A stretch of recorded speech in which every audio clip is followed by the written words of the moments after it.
right. Thank you all for joining us today. Very happy to have with us all of our wonderful panelists, led by Northeastern's Mike Beaudet, talking to us today about local TV news survival guide, what newsrooms must do now and why the future of the industry depends on it.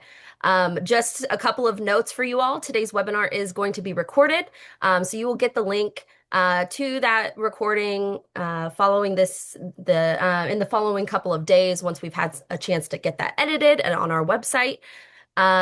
If you have any questions that pop up during the discussion today, drop those in the Q&A at the bottom of your Zoom screen there. And we will get to those either at the very end during that section, or if it pertains to what we're going on and they decide to go on, discuss it, Mike and his team will touch on that. Otherwise, I am going to pass it on over to you, Mike. Thank you again for being here. Thanks, Kristen. Appreciate it. And hey, everyone, thanks for being here. We're really excited to have you here to talk about our new survival guide for local TV news. As Kristen mentioned, it's really about what newsrooms need to do now and why we believe the future of the industry depends on it. I want to start off just by thanking our partners, our station partners, WCBS in New York, WLS in Chicago, and WCVB in Boston, along with our research partner, Smith Geiger Group. And last but not least, I want to thank the Stanton Foundation, who has made it possible for us to do this research since the Reinventing Local TV News project started at Northeastern way back in 2017. So we're going to be hearing from a few folks today. I think we've got an all-star panel here. First, I just want to introduce myself. For those of you who don't know, I'm Mike Beaudet. I'm a journalism professor at Northeastern. I've also worked in local TV news for more than 30 years, and I'm currently an investigative reporter at WCVB. Next up, we have Seth Geiger, again, our research partner, and he's the co-founder and president of Smith Geiger Group. Smith Geiger consults with TV stations across the country, and we've been partnering with them on our research since the beginning. So Seth, excited to have you here. Next up, we have Margaret Cronin. She's my boss, but she's also the news director at WCVB in Boston and one of our partner stations. And following Margaret is Lisa Tallhammer. She is our video innovation scholar at Northeastern. She worked in local TV news for more than 15 years. And congratulations to Lisa, because this month she is wrapping up her master's degree in media innovation and data communication. And finally, I want to introduce Leanna Scacchetti, one of our research fellows. Leanna worked at WCVB for a year as part of this research project and then was hired into the role permanently when the fellowship ended. We're going to be hearing from her. We're going to be hearing from Margaret about why she decided to hire Leanna in that role. So thanks, everyone, for being here.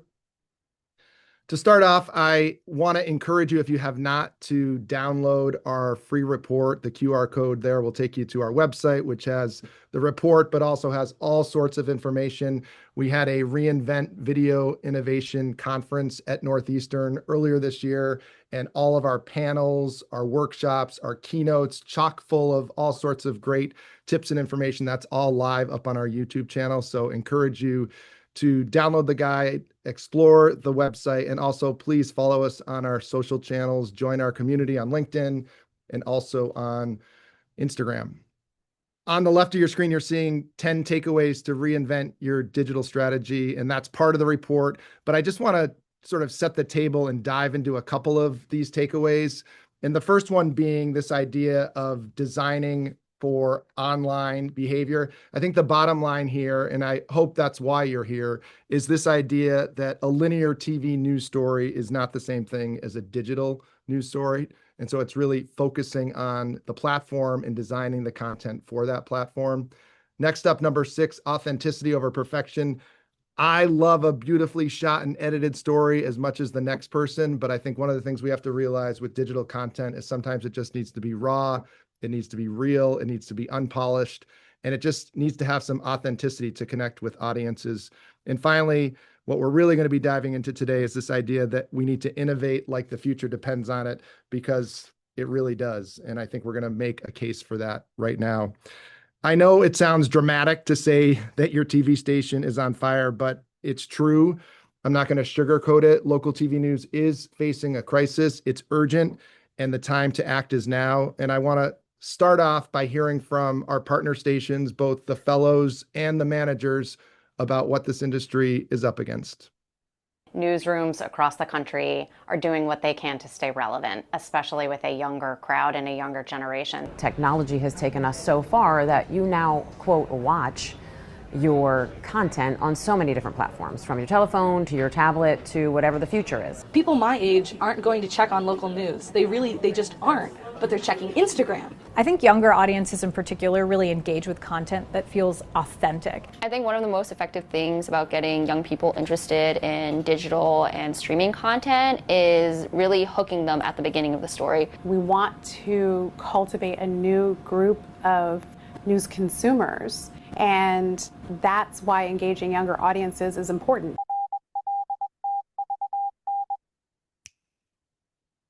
So let's zoom out for a moment. This is new research from Pew, and it's the reality about all adults, right? So we're really focusing on the younger demo, that 18 to 34-year-old. But when you look at all adults, you can see that digital devices are how all adults are consuming news content often, and it's way ahead of television, radio, and newspaper.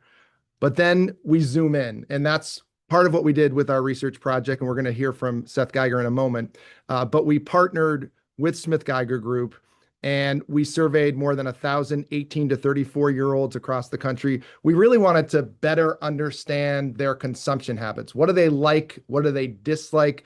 What connects them to news? Do they care about news? And that was one of the surprising findings, that we discovered that young people do care about news. It's just not reaching them because they're not watching TV. They're on digital platforms. And if you take a look at this chart here, you can see the device preference, not a surprise, right? Smartphones, 48%, TV, just 27%. I always look to my students for a reality check on what we're dealing with in this business. And so I interviewed them as we were preparing to release this report. Here's some of what they had to say.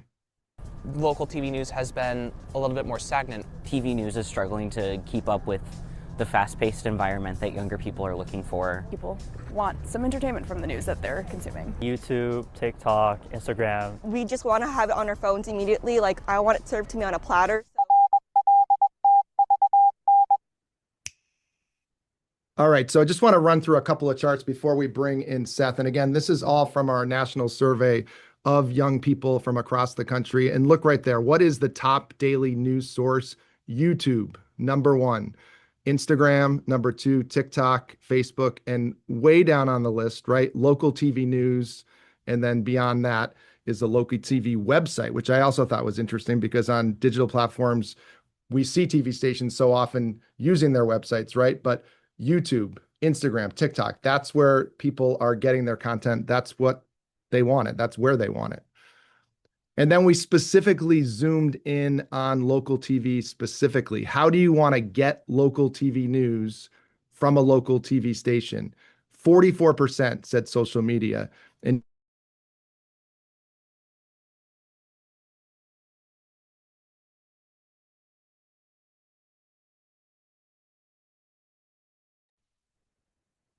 I think we lost Mike. Am I the only one who lost him? We all lost him. Okay. I'm going to just jump in real quick while Mike comes back. So, as you see, we asked the people, we asked our 1,000 people, 18 to 34, like, what platform, where are you looking for your local TV station to show up? And again, reflecting what we saw in that previous slide, like 44% are looking for people to looking for us all to show up on social media. I think we've got Mike back, and this should be a perfect time to transition back to Mike to have him and Seth chat about a couple of the other findings from this survey, which were really illuminating and super valuable, and I think gave us a lot of reason for optimism because we've got people who do want to hear from us. Mike?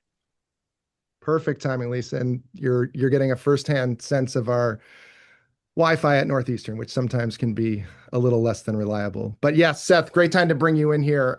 You work with TV stations across the country. I'm wondering, how critical a moment is this for the industry in terms of staying relevant with a younger audience? Yeah, in a lot of ways, it is a decisive moment. We've certainly seen TV stations struggle to make the transition to really serve audiences in digital environments.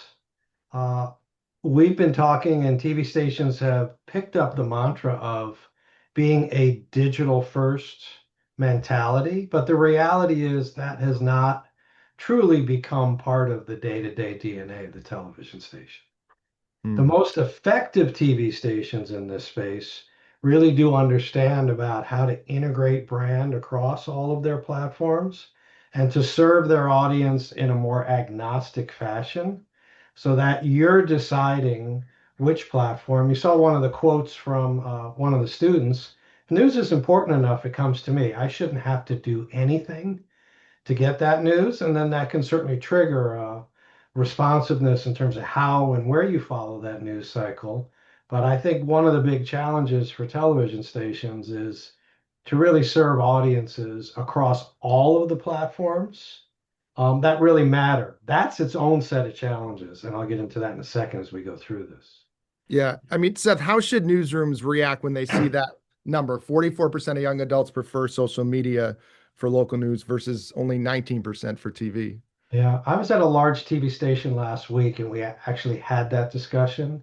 They're being very aggressive around it. And look, linear television still pays the bills, and it's still the strongest reach platform that we have across all the platforms. But digital is by far and away the strongest frequency platform, far more likely to drive daily news consumption. And part of the larger challenge is to get TV stations to shift from a linear first mentality to thinking about aggregating impressions across all your platforms. Now, one of the challenges there is the measurement system has not caught up with the need to capture and deliver on that. But newsrooms, we're finding that the most successful TV stations really have what I'll call a social media czar, somebody that really owns that and drives it.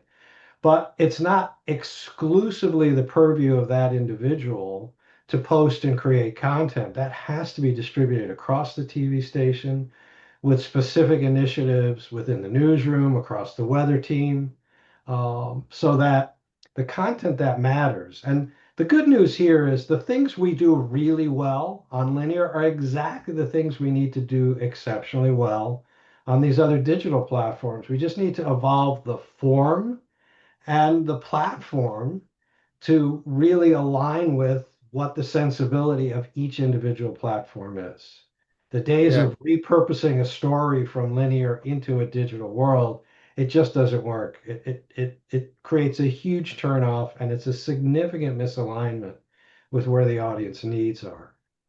Yeah, I mean, you talked about linear TV is still paying the bills. So I'm wondering from a business perspective, we're pushing this idea of the digital content creator, but that may not be where they're making all the money right now, right? So what's the return on investment case you would make to a newsroom why they should invest in this? Well, it's serious. The fastest growing platform in local television is their streaming platforms. And most of that is just a convenience play in terms of live view. But even in that environment, where we have decent length of tune, duration on streaming is running about 32, 33 minutes a session, which is actually very, very strong. But increasingly in the digital world, we're seeing a demand for quick hits, shorter bursts of content and storytelling that is more approachable. It feels like you've got greater access to the newsroom as part of that. And then there's another underlying sensibility that the younger audience brings to the table. For you or me, information is about staying informed about what's happening and making informed decisions. It's really a component of good citizenry. If you're in that 18 to 34-year-old age group, it's really about where do I stand and what should I do? So it's a much more form of self-identity and then activation around that. And so that calls for a different form of storytelling as well as part of that process. So, look, I think TV stations are making headway. I don't believe they're moving fast enough as part of that process.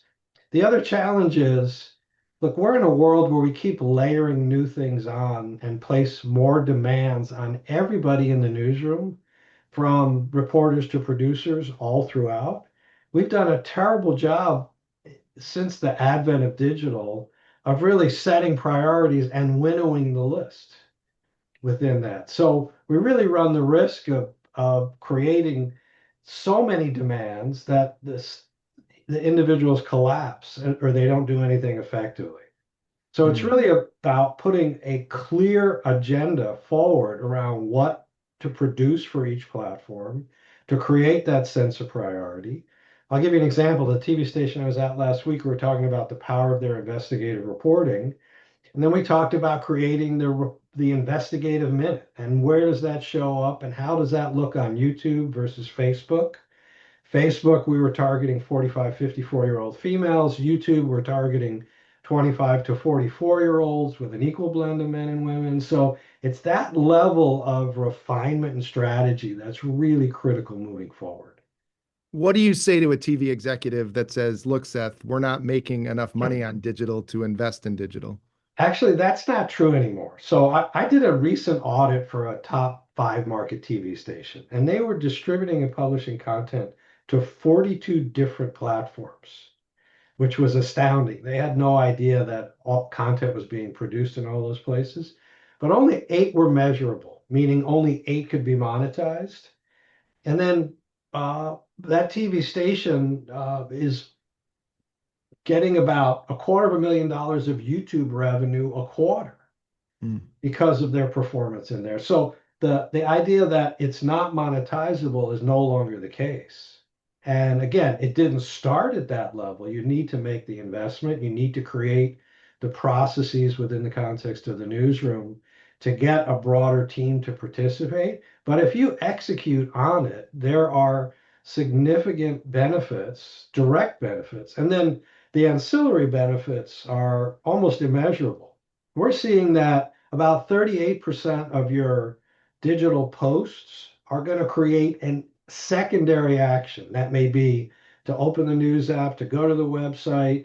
On a tertiary basis, it's likely to be to tune to your TV station. So over time, you're building your brand in ways that actually bring you back to the linear platform. Wow. Well, that's great to hear that the money is actually coming in.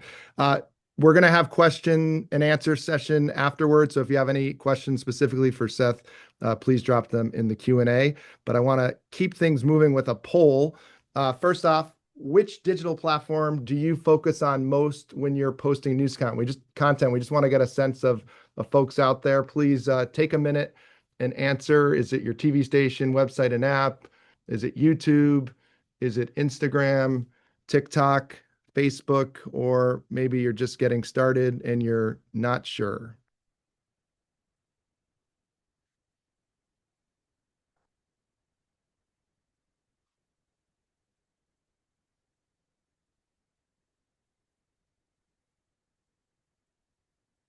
All right, let's take a look at some of those answers.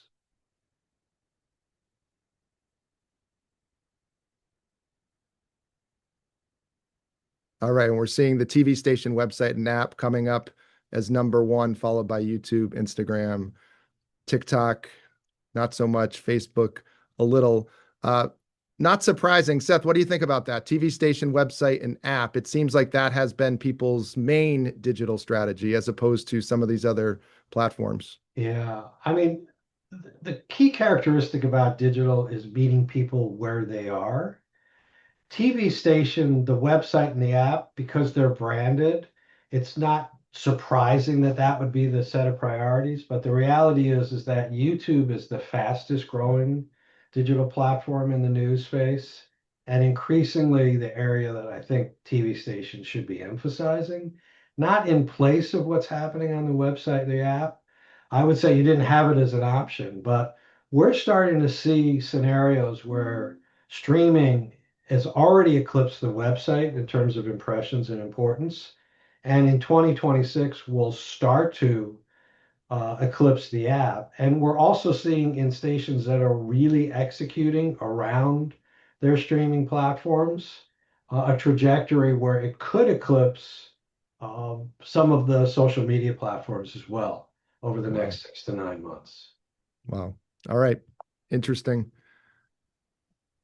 All right, we want to talk a little bit about the experiment that we did. We did do this national survey, but before we did that, we hired these 4 incredible fellows. 3 of them, as we mentioned, Boston, New York, Chicago, and then Gabby, who you see on the screen in the left. She was an animation fellow who worked with all 3 of the stations. The last phase of our research, we had focused on animation. We showed that animation in news stories helps people better understand the stories, makes them find them more engaging and interesting. And so we wanted to continue on with that in this round of research as well. And we had them in the stations for a year, producing all sorts of content, collaborating with our research team here at Northeastern to produce some underreported stories. And one of the stories that they produced, they collaborated on, I think really gets to the sensibilities of this younger demographic. So I just wanted to play a little part of it to give you a sense of our fellows. 4 cities with just $40. Who can have The best day. Hi, I'm Leanna. I live in Boston, and my friends are challenging each other to see who can have the best day in their city with just $40. You'll be surprised when you see my numbers later. The challenge? All 4 of us fellows with the Reinventing Local TV News project must have a coffee, do an activity, eat lunch, and cap off the day with a dessert and any other freebies we can find in our cities of Boston, Chicago, New York, and DC. Not only was it fun for me, it was great for the community. We're on a mission to help visitors and locals hack a fun day in our cities, sharing what we learned in the process. I started my day on the wrong foot. So, who had the best day? Let's dive in. All right, that's the ultimate TV tease. If you want to see the full story, download our report. We've got a link in there. But after this year of having the fellows in the newsrooms, we analyzed the content. We went through everything. And basically the bottom line for us is this role, this digital content creator role. We believe that it's the most important hire that any newsroom can make right now. So what is a digital content creator, right? We have digital teams in our newsrooms. This is different. This is a digital first multimedia journalist. Think of it like a MMJ, right? Who is out in the field. This is not someone who's sitting in the newsroom all day. This is someone who's going out there, finding stories, producing stories. This person also is a newsroom coach. And I think that's a really important aspect of this role. It's not just about them producing their own content. They're producing with other people in the newsroom, and they're also teaching other people in the newsroom. Bottom line, reposting linear TV stories on the web, it is not a digital strategy. I want to bring in WCVB's news director, Margaret Cronin, who has been a fantastic partner in this experiment. And Margaret, let's just cut to it. Why did you decide to hire Leanna in this role when the fellowship ended? Thanks so much, Mike, for having me. Well, I'm going to embarrass Leanna a little bit. There was really no decision to be made. It was an automatic, not just the output that we saw from Leanna, but her personality, her approach, her work ethic. She really lit up the room from day one because she was so energized about the product she was able to produce, and it became contagious throughout the newsroom. But backing it up from her lovely, amazing personality, for all the reasons you mentioned previously, and the reasons that Seth discussed about the need to be where people are, especially the younger demographics. Absolutely. So, Margaret, it always comes back to this. We get the questions. Budgets are tight. Why are we going to hire a position like this? So, from your perspective, why is it an investment worth making? How do you convince your GM to say yes to this? Well, we were fortunate because we did the fellowship with you, Mike, in Northeastern. We could put it to the test without, doing the full-blown hire. We got to do that for a year. But what I would say is that the results were almost immediate in that not only was it the content that Leanna was producing that was just, seeing great results. I mean, I had jotted one down so I didn't forget it. One of the first things she did that really, slapped us in the face in a good way and made it clear how great this type of content can be and how sticky it can be is the one day we were having this really big kind of breaking news situation, and I'm happy to report that we were owning it compared to our competition. And we had our helicopter up over this pretty mega chase on one of our busy highways, and we just happened to get there first. And as this chase was ensuing, we cut into programming and started streaming it. And without even anyone noticing, Leanna started wandering around the newsroom and doing behind the scenes of how we made that breaking news magic happen. And within 24 hours, her post netted 1 million views on TikTok. And it was an immediate wake-up call that, hey, when we do this right, it's going to get the impressions. And so that's, you know, kind of that automatic thing. Yeah, And we've continued to see that type of thing, Mike, you know, with big breaking news. absolutely. And you've really infused it into the entire newsroom. Can you talk about that coach mentality? Because I think of Leanna as the WCVB digital coach. Yes. And that was part of, you know, when we crafted the position, when, you know, you and I sat down and talked it through with Phil, our digital content manager, we knew that it shouldn't just be about the fellow and his or her content, but that person's ability to not just inspire the rest of the room, but as you said, coach.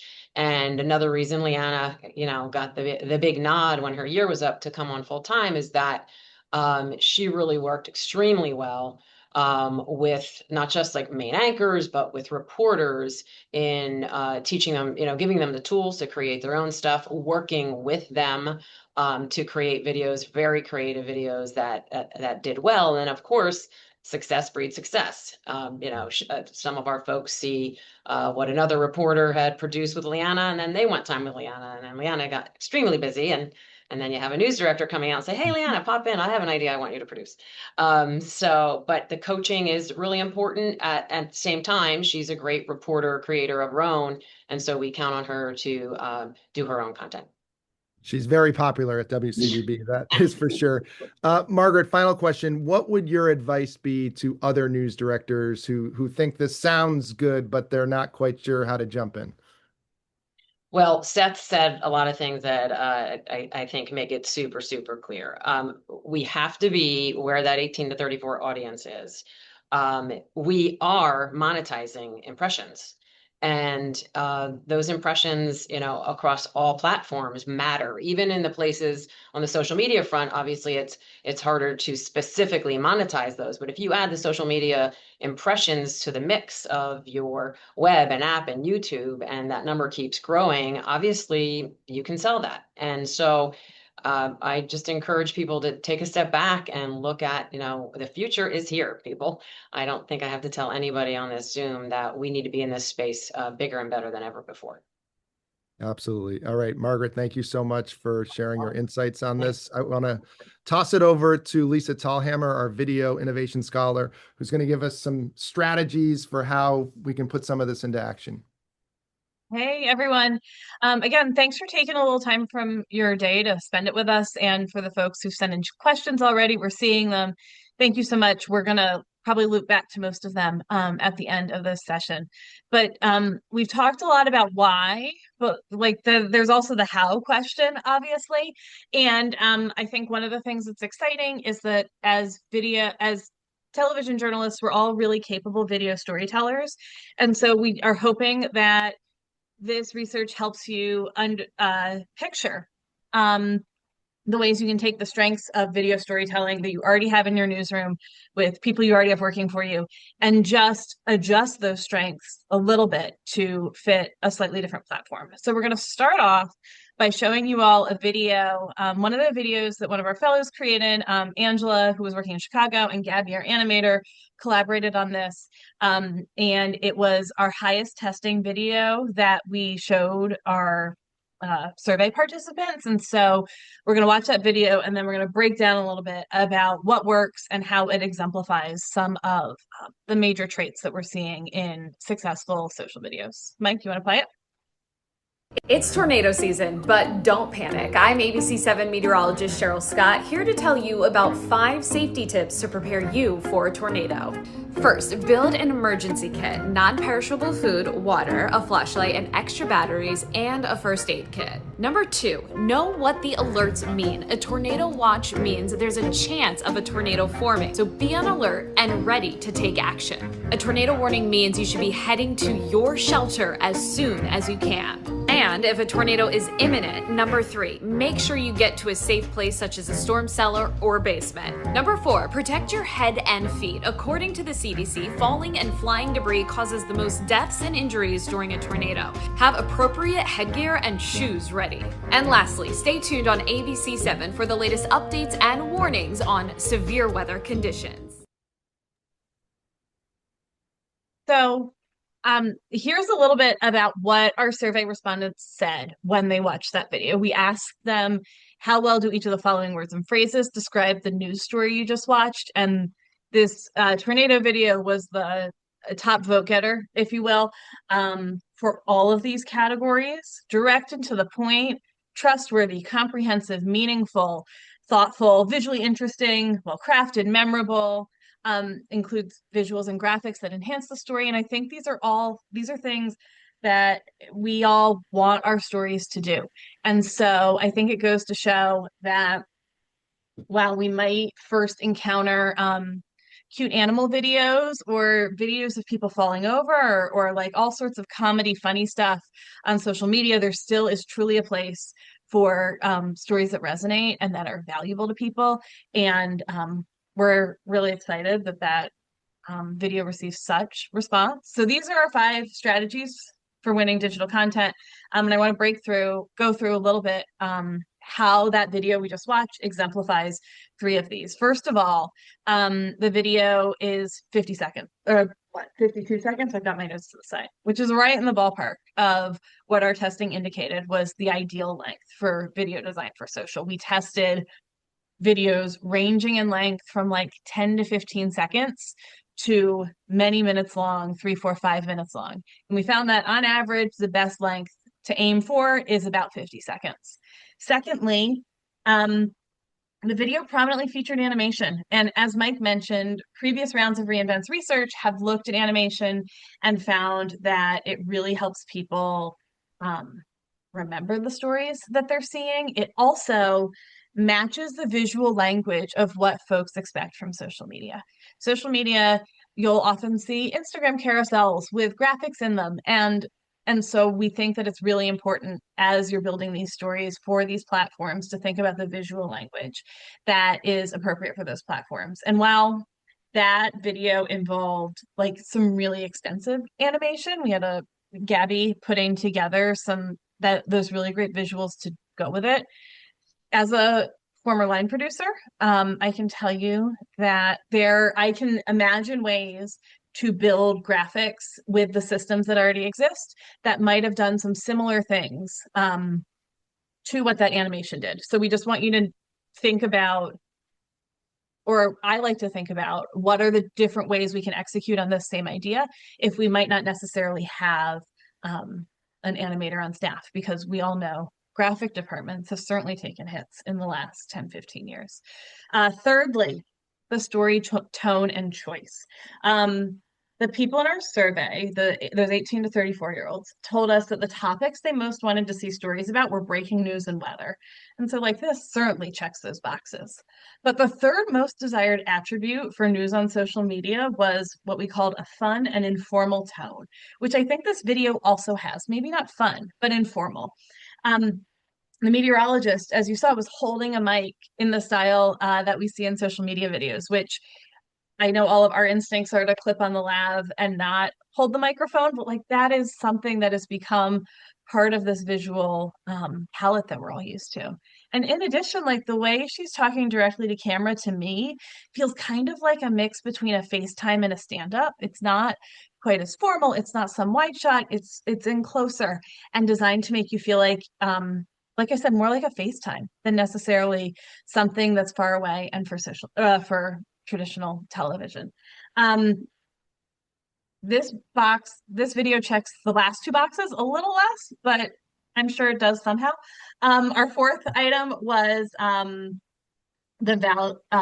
refers to value and authenticity, taking viewers behind the scenes and producing process journalism as aspects that really resonate within social video. And then finally, there's all the pieces that go along with the actual video you create. video titles, thumbnails, metadata, captions. And we've got to bring the same attention to detail on those that we would for all the aspects of linear television. Again, line producer. So it makes me think of monitor graphics, banners, picking what images are going to be shown, or even like things like optimizing SEO. We got to think about the whole package when we're building these videos. And if something doesn't resonate the way you might expect, maybe you've got something in your packaging that isn't connecting with people. And if you change up your thumbnail or your title, you might see renewed reach on that video. So as we transition back to Mike, we'd love you to weigh in on this poll. Which of these digital content strategies are you using right now? Do you feel like are the most accessible to you? Are you excited about, anything what's resonating with you? We're curious what feels like something you could get into soon. Yeah, we don't expect that you're necessarily doing all these things now. Maybe some of you are, but as you're hearing this and seeing that these are areas that do resonate with that younger audience, which one would you be most interested / excited to try out?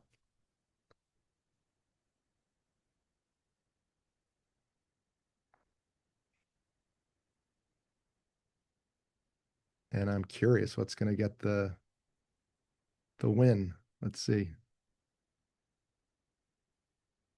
Story choice and tone, which I think that's the sweet spot, right? For social and for digital. And Leanna's going to talk about that in a minute, but just that conversational, as a longtime reporter, right?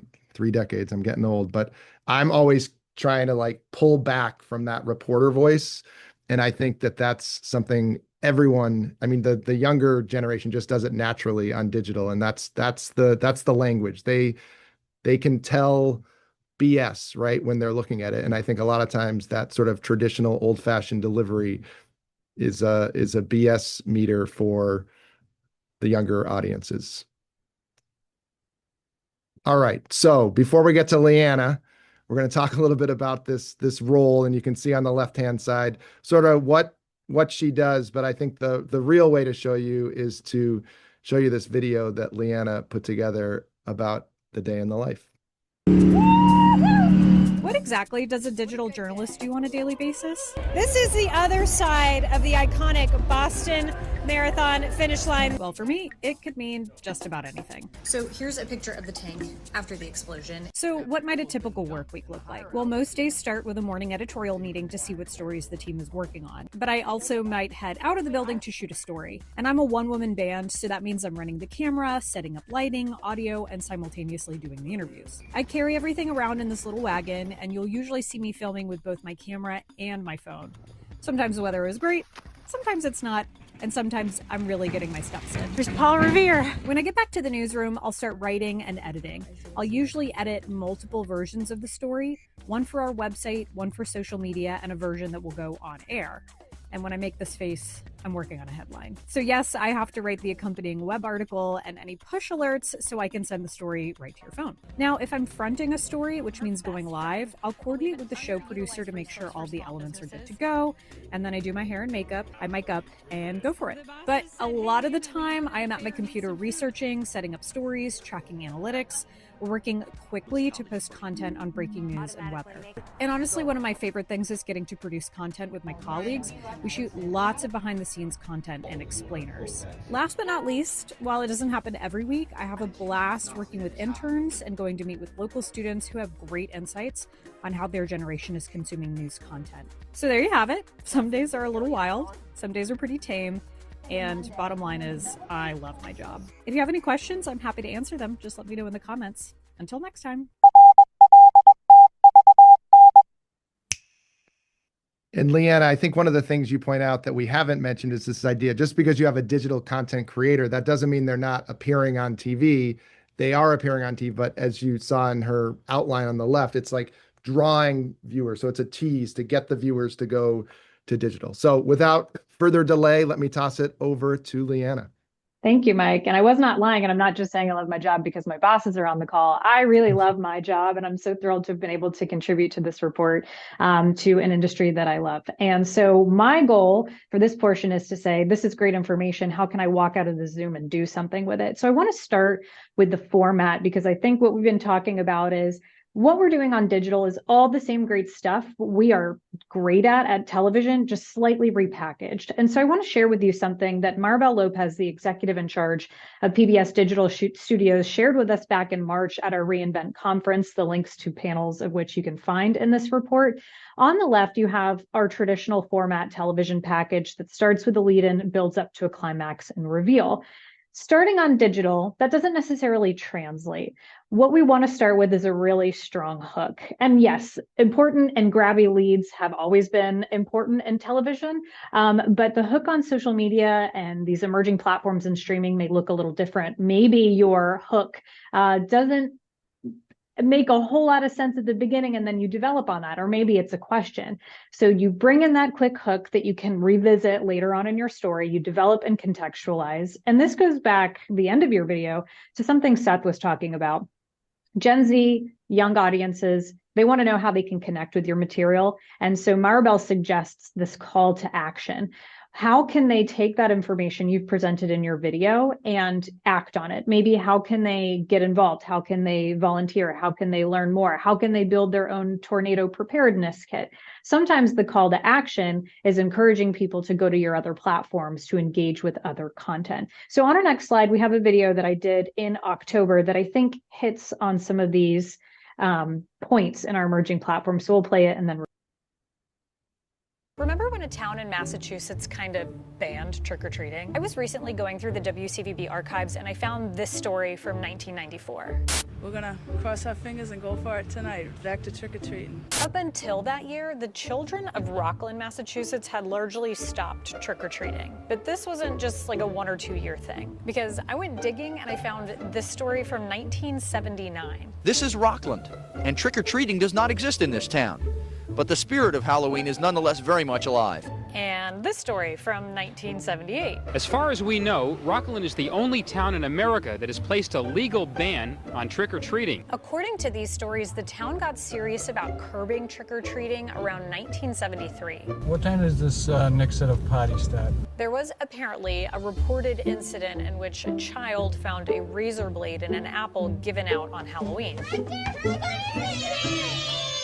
And that prompted an unofficial ban of trick-or-treating in Rockland for the next 20 years. I don't worry about my children anymore, and I don't think the other parents worry about their children. So what did the children of Rockland do instead? The town called it Operation Goblin. Little kids went to parties at their schools, and parents paid $1 per kid to attend. This is better. I mean, they get more. It's easier for them, and it's safer. Would you rather be outside trick-or-treating? No, not really. How come? Too dangerous. Town leaders eventually decided to lift their recommendation against it, and trick-or-treating officially returned in 1994. Now you can just go around your town and people you know you can see. I found this absolutely fascinating. I'm so curious if any of you have memories of going to these parties or trick-or-treating somewhere else. Let us know in the comments what you remember. We'd love to hear from you. And happy Halloween. So we asked for their comments and we received their comments. That was my call to action. So we started with that hook, like, hey, did you remember that time? Do you remember that time that like this town stopped trick-or-treating? And at the end I invited, and we got so many engagement across a lot of our platforms. Not gonna lie, I look for myself in the footage. Memory unlocked, very interesting. Love seeing the archival footage. Thank you for sharing. I even got emails from people about this who were like, my family did not believe me. And so I really love that this was an opportunity to build community in our digital spaces and open up that line of communication. So just sharing some metrics on the left here, that it performed very strong on Instagram and also particularly on YouTube. Going back to Seth's point, it had a higher than average view duration production for our channel. And so I want to share this because I think it kind of hits on that emerging platform. This also had horizontal versions on our YouTube and our web platforms, and there was also an on-air component in which we invited people to go back and watch the full story and see that archive footage and engage with us on those platforms to let us know what they were experiencing.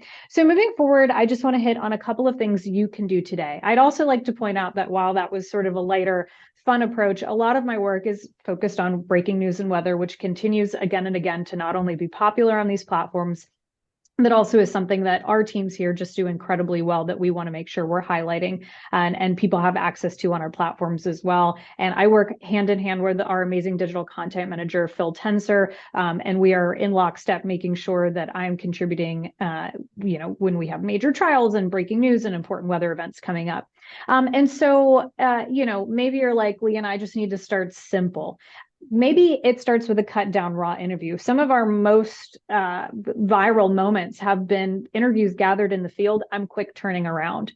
Maybe you can show viewers a behind the scene process. I kind of take for granted some of the things that happen in a newsroom, but I try and think like, what would my mom think is cool about what's going on right now? And how can I increase that transparency with our viewers that we then believe can increase the trust that they have in us? And then perhaps when you're reporting from the field, if you're a reporter or an anchor, you're working on a franchise or you're working on a big event, maybe there's a sidebar that didn't necessarily make it into your package that you can highlight on social media. And then my next slide are a couple tips that we have based on my personal experience and our research, tips for delivery and production. Some of these we've talked about, but I think if I can emphasize anything from what I have to share with you today is authenticity. Mike was right. He talks to his students all the time. They're like, we just want authentic presentation, people talking like themselves. Adding subtitles is really important in your videos, not only for an accessibility feature, but we know you may be watching this content on the bus or maybe at work, and you don't watch with the sound on. So those subtitles are very important. And graphics optimized for vertical, in addition to your video being optimized for vertical, if that's where you're headed. You don't need to have your talent behind a desk, get them out and about, moving around. People love behind the scenes, and people love seeing their talent, the talent that they, respect and trust, breaking down a process for them. And then again, hitting on my last video was a little bit longer than the recommendation, but the ideal length is between 40 seconds to a minute. That is the sweet spot that we have found. Awesome. Thanks, Leanna. I'm still getting used to that as an investigative reporter. The idea of a 50-second story just doesn't necessarily sit well with me, but I'm embracing it on digital. I am. As Leanna has alluded to, this idea of collaboration we think is really key. And I just want to show you a little highlight mashup video. This is a piece that our fellow Maggie produced in New York about bodegas, and she collaborated with our animator, Gabby. And you're going to see a little bit of the story and also them talking about it. I went to 20 different bodegas across New York to figure out the average price of essentials compared to the same essentials at supermarket. My bodega story was one of the best performing YouTube pieces that I did all year. I determined that the average cost of products available at a bodega is approximately 16% more expensive than the same products at a supermarket. Yeah, it's incredibly expensive to go to the grocery store if you live in New York. People weren't saying that. I calculated the average commute from my block in Bedford-Stuyvesant to a supermarket, an average of 3.9 miles away. It costs $5.80 round trip on the subway, or between $56 and $96 round trip on rideshare. And so I think that having that conversation has been incredibly different and not something that they normally see on a regular 8 a.m. broadcast. Those different steps from the ideation to the creation as an animator was really interesting and impactful to me. When it came time to going through the data and creating the charts and graphs, I really wanted to be very specific and accurate. And so getting to see that represented in mainstream media, I think was something that people aren't necessarily accustomed to. And the other thing I want to point out about that story, that was one of what we called an underreported story.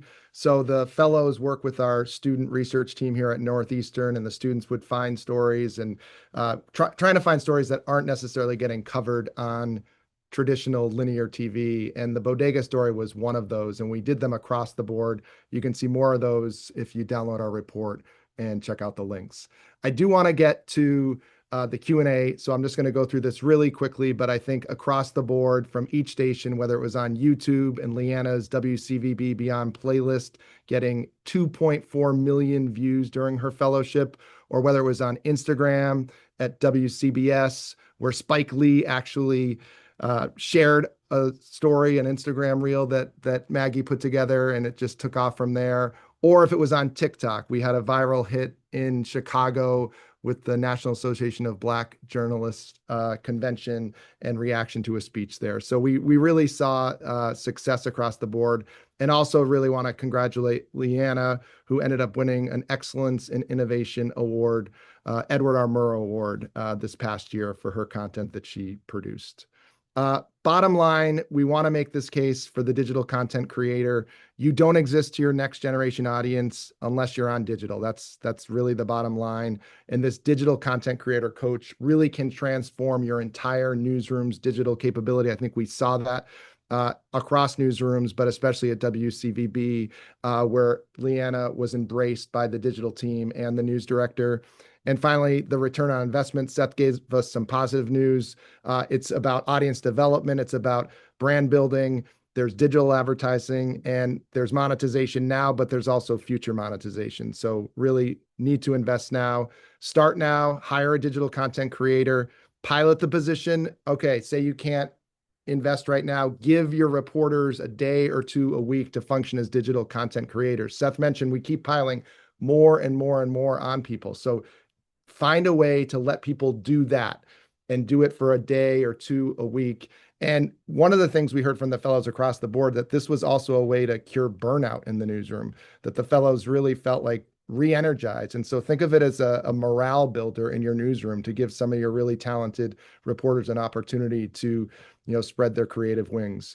And finally, as a J school professor, I would say, look to your journalism schools in your markets, and can you bring Gen Z people into your newsroom, digital savvy, smart interns? I am continually amazed at how much I learn from my students. And so we should all be tapping into that next generation. If you want to reach them, you've got to hire them. All right, we want to open it up to Q&A. I threw the big, broad question out there, but you don't have to answer that unless you want to. But we would love to answer any and all questions that people have.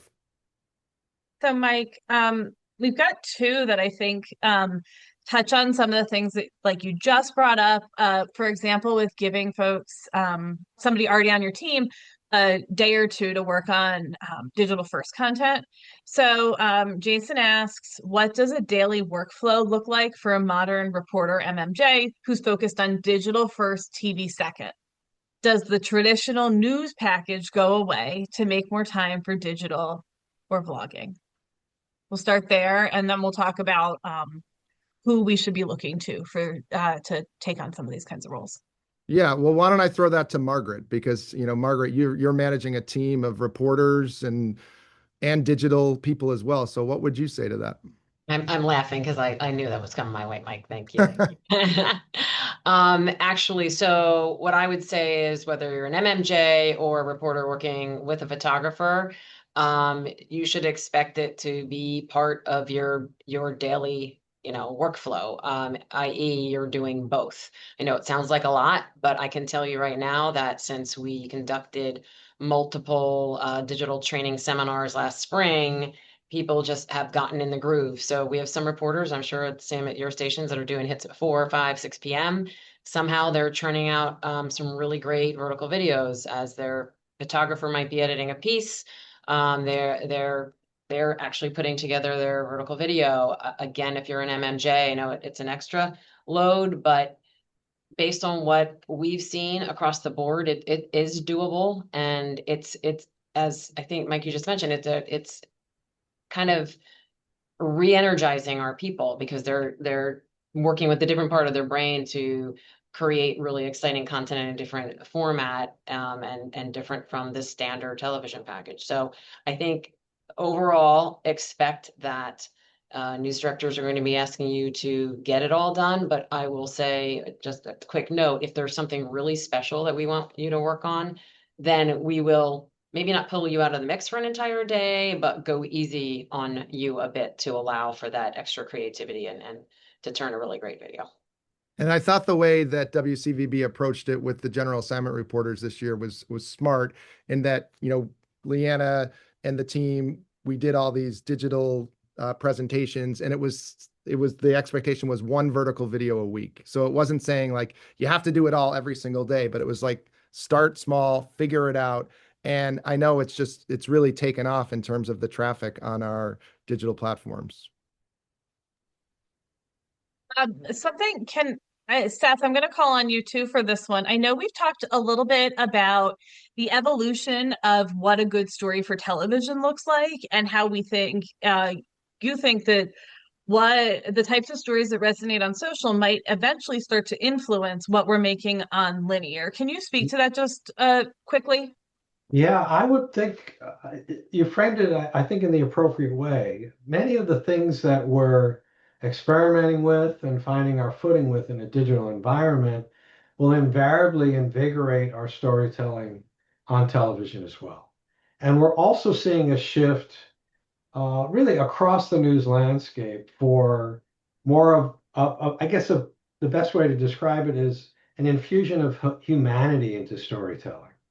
It's not losing objectivity. It's still being based firmly in facts, but it's also finding the human component to it and allowing, whether it's the reporter or the anchor, to share and really to articulate and validate what the audience is feeling and experiencing.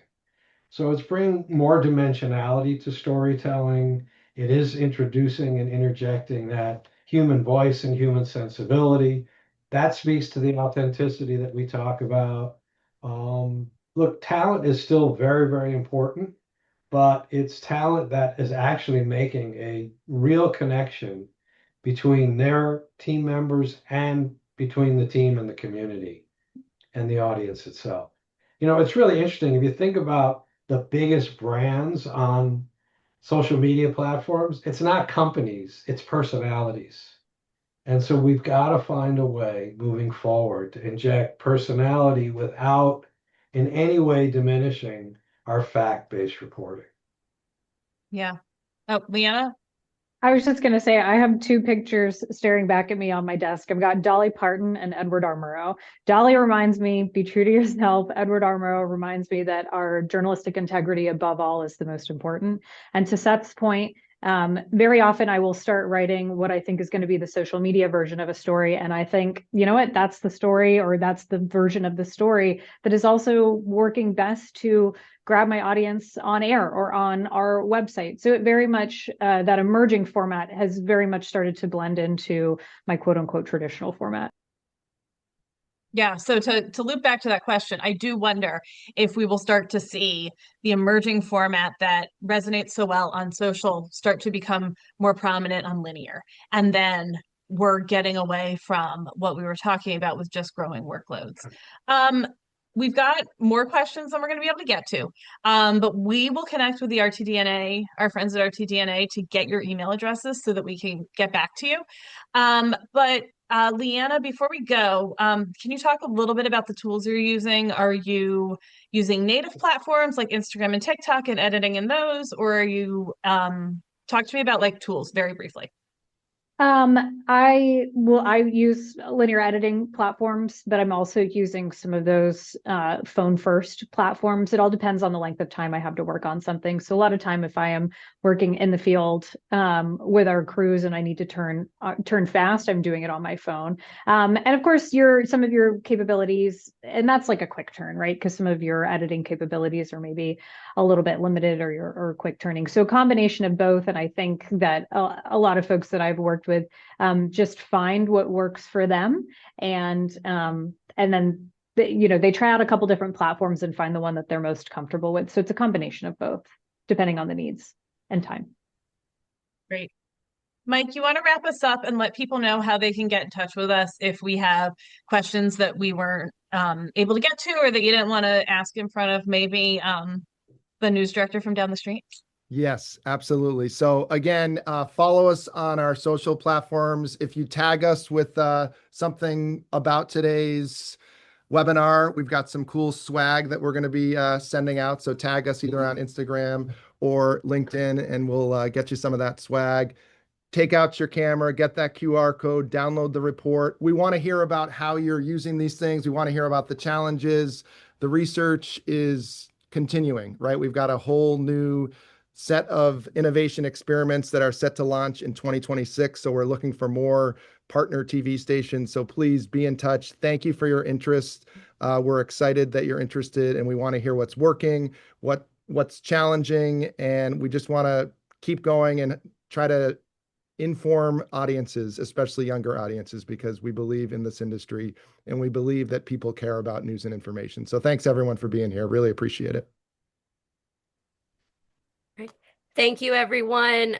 Thank you, Mike. I won't take up any more time. Thank you, Lisa, Margaret, Leanna, Seth, for joining us today to share your expertise and your experiences. This is a fascinating topic, and I'm really excited to see that you guys have been able to do it so successfully so far. So I'm really excited to see this take off.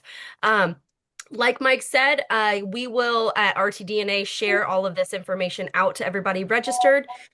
So keep a lookout in your emails for that, and we will be in touch soon. Thank you again, everyone. Have a great day. Thank you.